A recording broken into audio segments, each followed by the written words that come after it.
আর একটু তরকারি দাও না, আর সাথে এক মুঠো ভাত দেবে, খুব খিদে পেয়েছে। এই নে বাবা, ভাত আর তরকারি।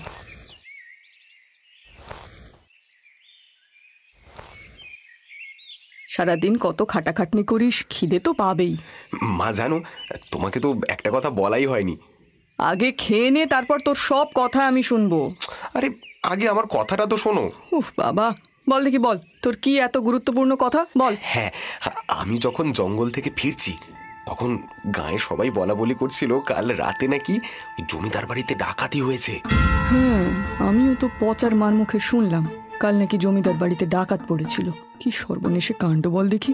রক্ষে করো রঘুবীর, রক্ষে করো। হ্যাঁ গো মা, আমি আরো শুনলাম ওই ডাকাতগুলো বেশ সন্ডামার্কা প্রকৃতির, আর ওদের কাছে নাকি অনেক অস্ত্রশস্ত্রও ছিল। গভীর রাতে জমিদার বাড়িতে প্রবেশ করে সোনা দানা গয়নাগাটি আরো নানান মূল্যবান সামগ্রী লুট করেছে।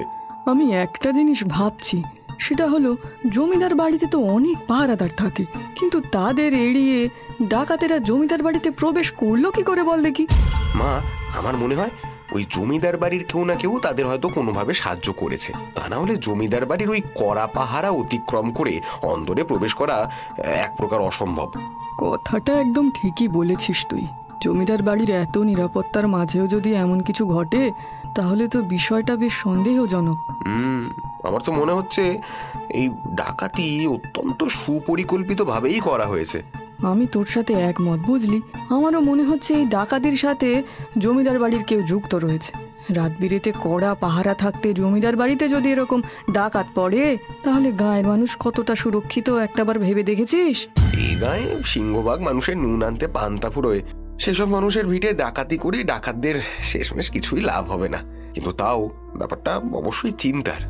সবটাই ভাগ্যের খেলা বাবা। পরে কি হবে সেটা ভেবে নিজের চিন্তা বাড়িয়ে কাজ নেই, তুই বরং খেয়ে নে। দিনের আলো তখনও পুরোপুরি মিলিয়ে যায়নি। রঘু উদাস মনে কুঠার হাতে গভীর জঙ্গলের মধ্যে দিয়ে যাচ্ছিল।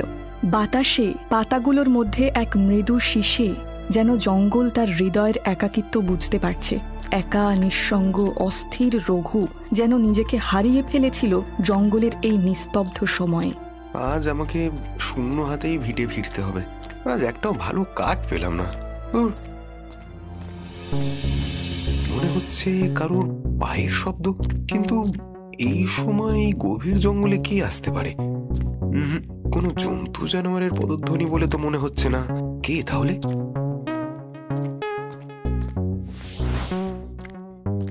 আরে এই দুটো লোক মাথায় ভারী নিয়ে গুহার দিকে যাচ্ছে কেন? কিছু তো একটা ব্যাপার আছে, যাই গিয়ে দেখি।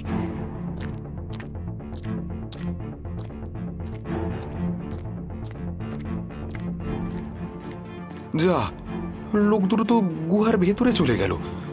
কি থাকতে পারে ওই হাঁড়ি দুটোর মধ্যে? ব্যাপারখানা মোটেও সইতে লাগছে না। তোমার মুখে হাসি নেই কেন সর্দার? তুমি কি এত ভাবছো? তেমন কিছু না রে। আরে আজ থেকে তো আমাদের দুঃখের দিন শেষ আর সুখের দিন শুরু। আরে মজা করো, ফুর্তি করো, যা মন চায় তাই করো। একদম হক কথা বলেছিস পাঁচু। তবে কি সর্দার? আমার মনে হচ্ছিল আমরা যখন গুহায় আসছিলাম তখন কেউ আমাদেরকে লক্ষ্য করছিল। আরে ধুর, তুমি যে কি বলো না সর্দার। এই চারপাশে একবার তাকিয়ে দেখো, চারিদিকে ঘন জঙ্গল। তুই যাই বল পাঁচু, আমি কিন্তু... আরে এই জঙ্গলে কত হিংস্র জীবজন্তু রয়েছে বলতো, আর সবারই প্রাণে ভয় রয়েছে। কি আসবে আমাদের এখানে লক্ষ্য করতে? হ্যাঁ, এই কথাটা তুই ঠিকই বলেছিস। যাই হোক সর্দার, এসব ভাবনা চিন্তা বাদ দিয়ে এটা বলো যে এখন এই সোনা দানা নিয়ে কি করবে? সেটাই তো ভাবছি বে, এই হাঁড়ি ভর্তি সোনা দানা নিয়ে কি করা যায়। বাজারে বিক্রি করলে কেমন হয়? আমরা এই সমস্ত সোনা দানা কাল জমিদার বাড়ি থেকে চুরি করেছি। এখন জমিদার বাড়ির লোকেরা হয়তো হন্যে হয়ে আমাদের খুঁজছে। মানে আমার মনে হয় না যে এই সোনা দানা বাজারে বিক্রি করা খুব একটা বুদ্ধিমানের কাজ হবে বলে। কথাটা খুব একটা মন্দ বলিস নি। এখন বাজারে এই সোনা দানা বিক্রি করতে গেলে যদি ধরা পড়ে যায়, এতে বিপরীতই হবে। তাই কোনো অন্য উপায় বের করতে হবে, বুঝলি? এখন আবহাওয়া গরম, তাই আমাদের উচিত হবে সঠিক সময়ের জন্য অপেক্ষা করা। হ্যাঁ, পরিস্থিতি একটু ঠান্ডা হলে সময় সুযোগ বুঝে সোনাদানা বাজারে বিক্রি করা যাবে এখন। তার চেয়ে বরং একটা কাজ কর, এই হাঁড়ি দুটো বরং এই গুয়াতে গিয়ে পুঁতে দে, এটাই ভালো হবে। হ্যাঁ, তাই করা হোক। আর এদিক ওদিক কি তাকাচ্ছ তুমি? আমার মন বলছে কিন্তু কেউ একটা এখানে আছে, আমাদেরকে যে দেখছে। আরে বাবা, কেউ কোথাও নেই। আমাদেরকে তাড়াতাড়ি কাজ সেরে এখান থেকে বেরোতে হবে। ও আচ্ছা, এরাই তাহলে গতকাল রাত্রে জমিদার বাড়িতে সোনাদানা চুরি করেছে। আমাকে কাল সকালেই জমিদার বাবুকে সমস্ত ঘটনা জানাতে হবে।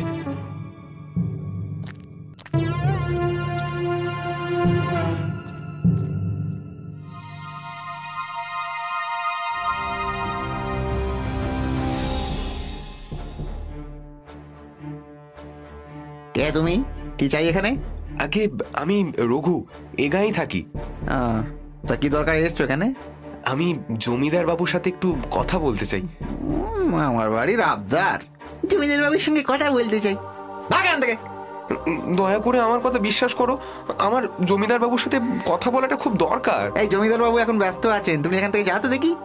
আমাদেরকে একদম বিরক্ত করবে না। আমার জমিদার বাবুর সাথে দেখা করাটা ভীষণ দরকার। এই সাত সকালে কিসের এত চেঁচামেচি? আর বলবেন না নায়েব মশাই, এই লোকটা তখন থেকে বিরক্ত করছে। তুমি বলনি যে জমিদার বাবু এখন ব্যস্ত রয়েছেন, উনি কারোর সাথে দেখা করতে পারবেন না? আমি অনেকবার বলেছি নায়েব মশাই, আমার কোনো কথাই শুনছেন না। এই ছোকরা, তোমাকে তো আগেই বলা হয়েছে যে জমিদার বাবু এখন ব্যস্ত আছেন, উনি এখন দেখা করতে পারবেন না। তো তারপরেও তুমি এখানে দাঁড়িয়ে দাঁড়িয়ে সময় কেন নষ্ট করছো? আপনি আপনি বিশ্বাস করুন নায়েব মশাই, আমার জমিদার বাবুর সঙ্গে কথা বলাটা ভীষণ প্রয়োজন। মহা মুশকিলে পড়া গেল দেখছি। তোমাকে তো বললাম জমিদার বাবু এই মুহূর্তে ব্যস্ত আছেন। আপনি একটিবার আমাকে জমিদার বাবুর কাছে নিয়ে চলুন, একটিবার। ঠিক আছে, কিন্তু তুমি তুমি কি এমন বলবে জমিদার বাবুকে? গতকাল জমিদার বাড়িতে যে ডাকাতি হয়েছে, আমি জানি সেই সোনাদানা কোথায় রয়েছে। ঠিক আছে, তুমি এসো আমার সঙ্গে, আমি তোমাকে জমিদার বাবুর কাছে নিয়ে যাচ্ছি।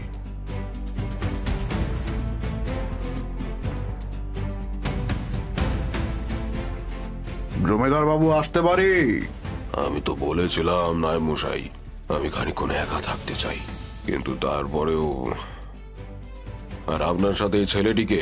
অপরাধ মার্জনা করবেন জমিদার বাবু, আপনাকে বিব্রত করার কোনো উদ্দেশ্য আমার ছিল না। আসলে এই ছেলেটি আপনাকে কিছু বলতে চায়। এই যে ছোকরা, যা বলতে এসেছো তা জমিদার বাবুকে বলো। পেন নাম জমিদার মশাই, আমার নাম রঘু, এ গাঁয়েই থাকি। আমি কাঠ কেটে বাজারে। অত ধানাই পানাই না করে যা বলতে এসেছো সেটা তাড়াতাড়ি করে বলে বিদায় হও। আমি প্রত্যেক দিনের মতন কালকেও জঙ্গলে গিয়েছিলাম কাঠ কাটতে। আমি দেখলাম দুজন সন্ডা মার্কা লোক মাথায় হাঁড়ি নিয়ে গুহার ভেতরে প্রবেশ করলো। তারপর? আমি গুহার বাইরে দাঁড়িয়ে ওদের কথাবার্তা শুনে বুঝতে পারলাম যে কাল এখানে যে ডাকাতি হয়েছে সেটা ওরাই করেছে। চুরি করা সমস্ত সোনাদানা বাজারে বিক্রি করার পরিকল্পনা করছিল, কিন্তু সেটা না করে সমস্ত সোনাদানা হাঁড়িতে করে ওই গুহার মধ্যেই পুঁতে দিয়েছে। কি বলছো কি তুমি? তুমি এইসব নিজের চোখে দেখেছো? হ্যাঁ জমিদার মশাই, আমি এই সমস্ত ঘটনা নিজের চোখে দেখেছি। তবে গুহার ভেতরটা বড্ড অন্ধকার থাকার জন্য আমি ডাকাত দুটোর মুখ স্পষ্ট করে বুঝতে পারিনি, কিন্তু আমি দেখলাম যে ওরা গুহার মধ্যেই সেই হাঁড়ি দুটো পুঁতে রাখলো। নায়েব মশাই, এক্ষুনি আমাদের লোকেদের তৈরি হতে বলুন, আমরা এক্ষুনি ওই গুহায় যাব। অপরাধ মার্জনা করবেন জমিদার বাবু, একটা উটকো ছোকরার কথা শুনে জঙ্গলের গুহায় যাওয়াটা কি ঠিক হবে? তাছাড়া আর উপায় কি? একবার গিয়ে তো দেখতে কোনো ক্ষতি নেই নাকি? আর এই যে ছোকরা, তুমি আমাদের সাথে গিয়ে জায়গাটা চিনিয়ে দেবে, কেমন? যথাজ্ঞা জমিদার বাবু।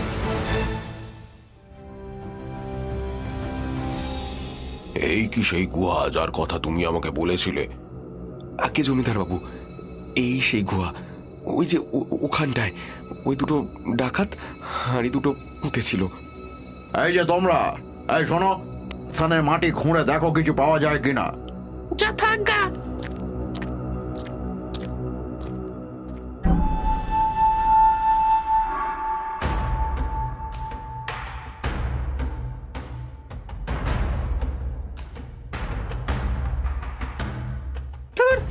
এখানে তো কিছুই নেই। তাই তো দেখছি রে, এতটা মাটি খুঁড়ে কিছুই তো পেলাম না। না মশাই, এখানে কোথাও কিছু নেই। এটা কেমন করে হতে পারে? আমি নিজের চোখে দেখেছি যে ওই দুটো ডাকাত এই জায়গাতেই ওই হাঁড়ি দুটো পুঁতে রেখেছিল। এই, তোমরা ভালো করে দেখেছো? হ্যাঁ নাই মশাই, আমরা ভালো করে জায়গাটা ঘুরে দেখেছি, কোথাও কিচ্ছু নেই। এই যে ছোকরা, তোমার সাহস কি করে হয় আমাদের মিথ্যে বলে এখানে আনার?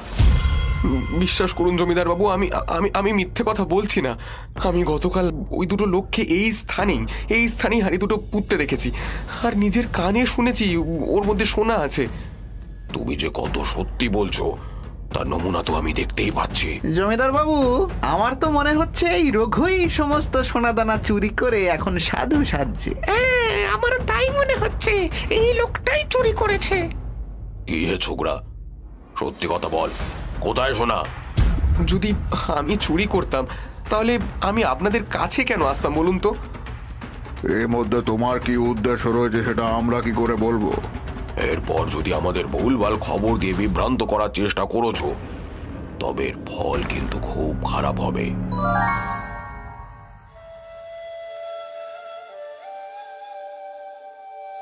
কি হয়েছে তোর? কদিন ধরেই দেখছি তুই কাজে যাচ্ছিস না। এমনি মা, কাজে যেতে ইচ্ছে করছে না। কিন্তু তোর মুখ দেখে তো সেটা মনে হচ্ছে না। কি হয়েছে? জানো মা, আজকালকার দিনে না কারণ উপকার করতে নেই। আমি তো সেদিনের সব ঘটনা তোমাকে বললাম।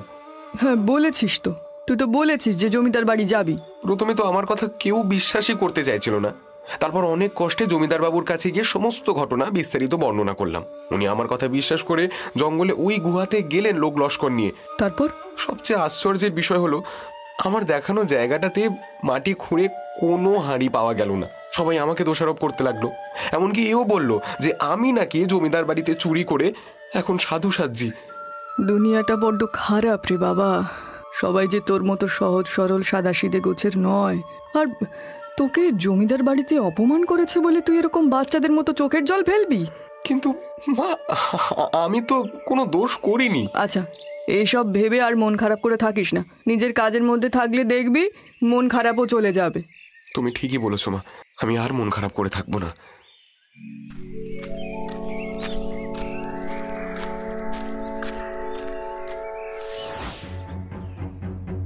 কি রে, এত হন্যে হয়ে কি খুঁজছিস তুই? আমার কুঠারটা কোথাও পাচ্ছি না, তুমি দেখেছো? ও, তোকে বলবো বলবো করে তো বলাই হয়নি। তুই একলা জঙ্গল থেকে ফেরার পর সেদিন থেকেই তো কুঠারটা আমি দেখতে পাইনি।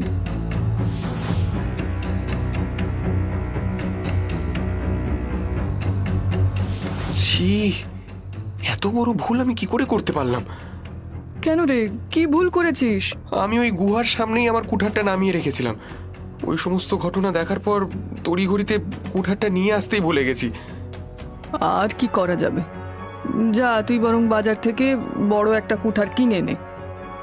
হ্যাঁ, তাই করতে হবে। আমি বরং তাহলে আগে বাজার যাই, তারপর বাজার থেকে ফিরে এসে না হয় জঙ্গলে যাব।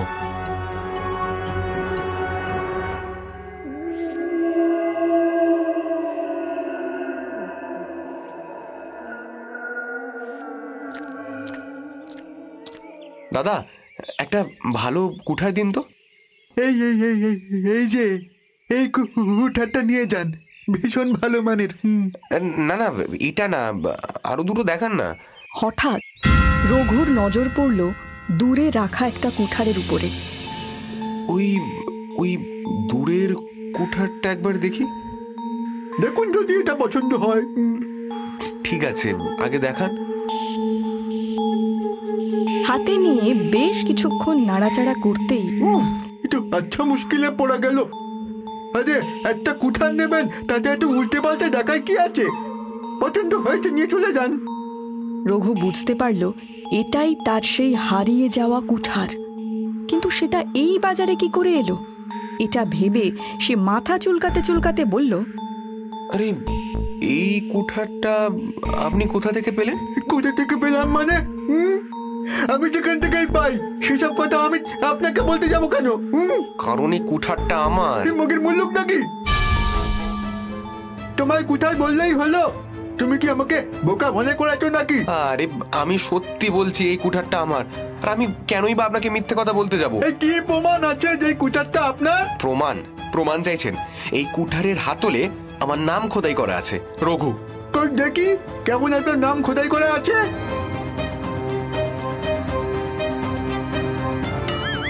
কি এবার বিশ্বাস হলো তো যে এই কুঠারখানা আমার? এবার বলুন তো এই কুঠারটা আপনার কাছে এলো কি করে? কদিন আগে রতন এখানে এসে আমাকে এই কুঠারটা দিয়ে আমার কাছে 10 পয়সা দাম নিয়ে গেল।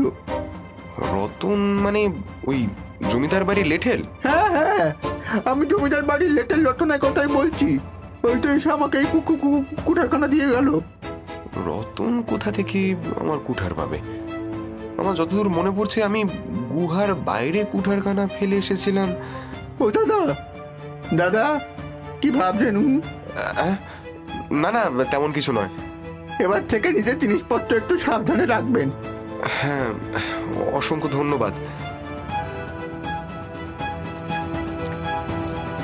নিজের হারানো কুঠার রঘু ফেরত পেলেও রতনের প্রতি তার সন্দেহ আরও তীব্র হয়ে উঠল। তাই সে ঠিক করল এবার রতনের প্রতিটি পদক্ষেপের উপরে সে কড়া নজর রাখবে। রঘু এভাবে বেশ কিছুদিন রতনের অজান্তেই তার উপরে নজরদারি করতে শুরু করল। একদিন কেউ দেখে ফেলার আগে এই হাঁড়িটা নিয়ে আমাকে বাড়ি ফিরতে হবে, না হলে খুব বড় বিপদে পড়ে যাব। এটা তো রতন মনে হচ্ছে, কিন্তু ও এই সন্ধ্যেবেলায় জঙ্গলে কি করছে? তাও আবার মাথায় হাঁড়ি নিয়ে। ব্যাপারখানা তো মোটেও সুবিধের লাগছে না। হাঁড়িটাও বড্ড চেনা চেনা লাগছে, কোথায় যেন দেখেছি, ঠিক মনে করতে পারছি না। হ্যাঁ, মনে পড়েছে, এরকমই একই দেখতে হাঁড়ি আমি ওই দুটো ডাকাতের কাছে দেখেছিলাম।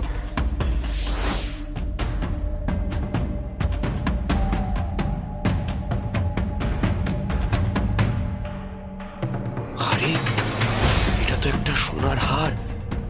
তাহলে আমার সন্দেহই ঠিক, জমিদার বাড়িতে যে ডাকাতি হয়েছে তার সাথে এই রতন যুক্ত।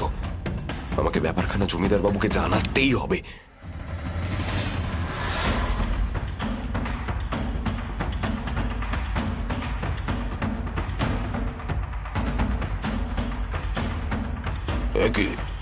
তুমি এত রাত্রে এখানে কি করছো?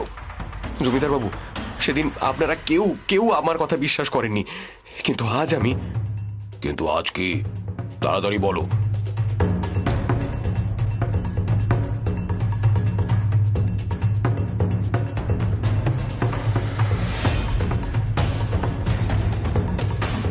জমিদার বাবু, আমি নিজের চোখে সবটা দেখেছি। আপনি শেষবারের মতন আমাকে বিশ্বাস করুন। তুমি বলছো এই সমস্ত কিছুর সাথে রতন যুক্ত? আগে হ্যাঁ জমিদার বাবু। এই তো, এটাই তো সেই চুরি হয়ে যাওয়া হার। তাহলে এবার আমার কথা বিশ্বাস হলো তো যে আমি সেদিনও মিথ্যে কথা বলিনি? জমিদার বাবু, আমাদের এখানে সময় অপচয় করা বিন্দু মাত্র উচিত হবে না। আপনি লোক লস্কর নিয়ে রতনের বাড়ি আটক করুন। তুমি একদম ঠিক বলেছো, আমাদের এই মুহূর্তে সেখানে যাওয়া উচিত। আর তুমিও আমাদের সাথে যাবে, এসো। আগে জমিদার বাবু।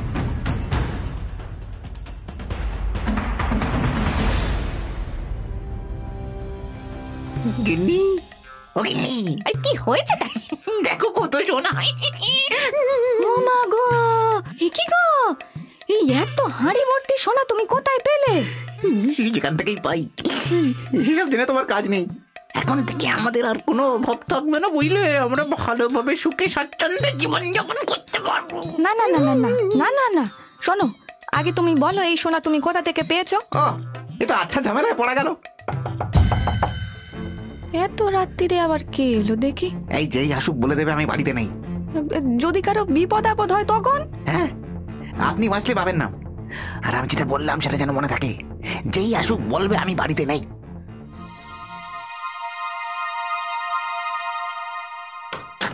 এ কি জমিদার বাবু, আপনি? আমরা। রতন কোথায়? এক্ষুনি তাকে ডেকে দাও। আমার স্বামী তো বাড়িতে নেই। চুপচাপ রতনকে ডেকে দাও, না হলে। আমি বললাম তো রতন এখানে নেই। রতন বাড়িতে আছে কিনা সেটা ভেতরে গেলেই জানা যাবে। আর লুকিয়ে লাভ নেই, তুই ধরা পড়ে গেছিস রতন। আপনারা জমিদার বাবু, এই তো হাঁড়ি। এটাই রতন মাথায় করে নিয়ে আসার সময় ওখান থেকে অসাবধানতা বশত সোনা পড়ে যায়, আর তখন আমি নিশ্চিত হই যে রতন এর সাথে যুক্ত। রতন, তোর এত বড় সাহস, তুই আমার বাড়িতে ডাকাতি করিস? আমি কিছু করিনি। চোখের সামনে সবটাই তো দেখতে পাচ্ছি, আর বলছিস কিছু করিসনি? এই, আমাকে মাফ করে দেন জমিদার বাবু, আমার অন্যায় হয়ে গেছে। এর শাস্তি তোকে পেতেই হবে। আমার কুঠার তাহলে তুমি বাজারে বিক্রি করেছিলে? সেদিন তোমাকে জঙ্গলের গুহার সামনে লুকিয়ে কথা শুনতে দেখে ফেলেছিলাম, আর তাড়াহুড়োতে নিজের কুঠার গুহার সামনেই ফেলে যাও।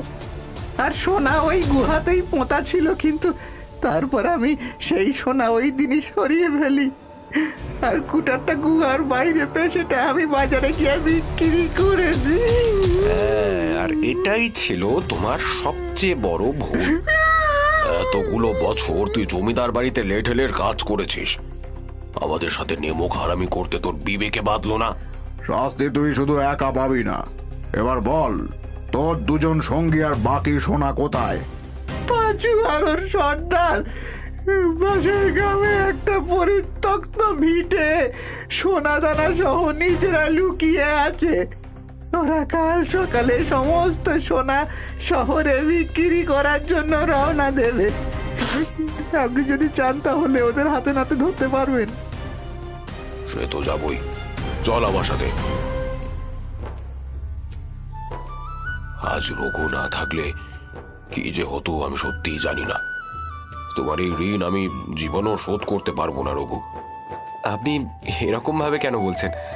আমি আমার সাধ্যমতো চেষ্টা করেছি আপনাদের সাহায্য করার, এর থেকে বেশি কিছুই না।